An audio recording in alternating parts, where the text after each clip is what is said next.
বিশ্বের ৫ দেশে গমনেচ্ছু বাংলাদেশিদের জন্য সতর্কতা দিয়েছে প্রবাসী কল্যাণ ও বৈদেশিক কর্মসংস্থান মন্ত্রণালয়। দেশগুলো হলো থাইল্যান্ড, মিয়ানমার, লাওস, ভিয়েতনাম ও কম্বোডিয়া।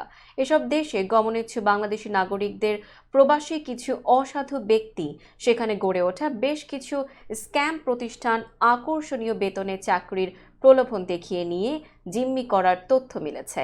এ অবস্থায় বিদেশে চাকরির উদ্দেশ্যে গমনেচ্ছু বাংলাদেশিদের এসব দেশে কম্পিউটার পরিচালনা সংক্রান্ত চাকরির প্রস্তাব পেলে অধিকতর সতর্কতা অবলম্বনের পরামর্শ দেওয়া হয়েছে।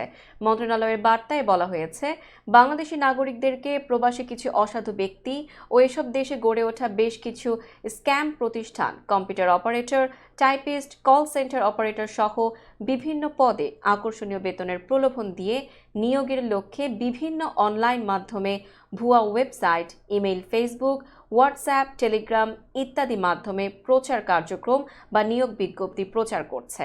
এসব ক্ষেত্রে স্ক্যাম সেন্টারগুলো বিভিন্ন দেশের নাগরিকদের সঙ্গে বাংলাদেশিদেরকেও সুকৌশলে স্ক্যাম সেন্টারের ভেতরে নিয়ে গিয়ে অস্ত্রের মুখে জোরপূর্বক জিম্মি করে স্ক্যামের কাজে নিয়োজিত করছে।